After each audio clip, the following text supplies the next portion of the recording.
Hai semuanya, Assalamualaikum warahmatullahi wabarakatuh.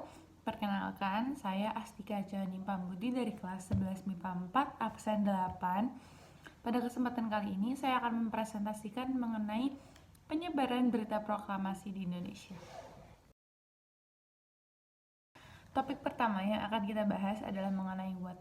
Apa sih penyebaran berita proklamasi itu?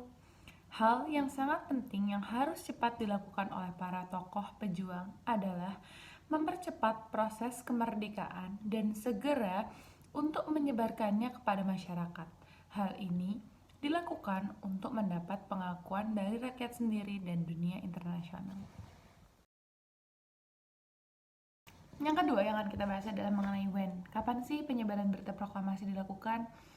Penyebaran berita proklamasi dilakukan usai pembacaan teks proklamasi yaitu pada tanggal 18 Agustus 1945. Yang terbit di Bandung adalah surat-surat kabar pertama yang menyebarkan berita proklamasi kemerdekaan Indonesia pada tanggal 18 Agustus. Selanjutnya, di mana aja sih berita proklamasi di Indonesia itu disebarkan? Yang pertama, ada Sumatera, Jawa Timur, Jawa Barat, Jawa Tengah, Sunda Kecil, Kalimantan, Sulawesi, dan Maluku telah menerima berita tersebut pada saat itu. Penyebaran berita proklamasi dilakukan secara bertahap dan melalui berbagai cara untuk bisa menjangkau seluruh daerah di Indonesia. Selanjutnya kita akan membahas mengenai why. Kenapa sih penting banget berita proklamasi itu harus segera diberitakan? Hal ini dilakukan untuk mendapat pengakuan dari rakyat sendiri dan dunia internasional. Itu berarti kita mendeklarasikan bahwa negara kita adalah negara merdeka yang tidak berhak untuk dijajah oleh negara lain, baik Belanda ataupun Jepang ataupun negara yang lain. Selanjutnya, siapa sih tokoh-tokoh yang berperan penting dalam penyebaran berita proklamasi dalam negeri ini? Yang pertama ada Bapak Adam Malik, yang kedua ada Sayuti Malik, yang ketiga Sultan Syahrir, yang keempat ada BM Diah, dan yang terakhir ada Ki Hajar Dewantara. Yang terakhir kita akan membahas mengenai how.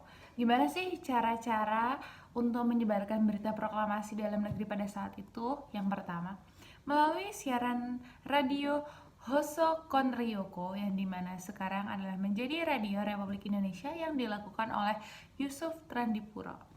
Yang kedua, melalui surat kabar Suara Asia yang terbit di Surabaya dan Cahaya yang terbit di Bandung, adalah surat-surat kabar pertama yang menyebarkan berita proklamasi kemerdekaan Indonesia pada tanggal 18 Agustus 1945. Yang ketiga, melalui kantor berita Yosima atau Antara.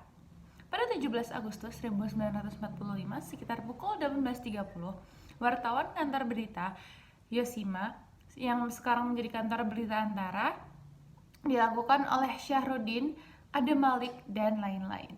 Yang keempat, penyebaran berita yang dilakukan media cetak dilakukan oleh beberapa tempat seperti Harian Suara Asia yang berada di Surabaya. Media cetak lainnya adalah Balai Pustaka yang dilakukan oleh Suparjo dan Asia Raya yang disebarkan oleh BM Diah. Yang kelima, dengan cara pemasangan pamflet terhadap plakat, poster, dan juga coretan di tembok. Yang keenam, melakukan pengutusan anggota panitia persiapan kemerdekaan Indonesia yang dilakukan di berbagai daerah.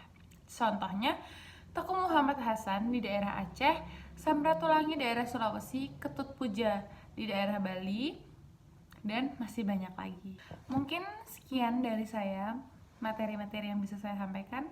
Mohon maaf bila ada salah kata dan perkataan. Terima kasih. Wassalamualaikum warahmatullahi wabarakatuh. Dah.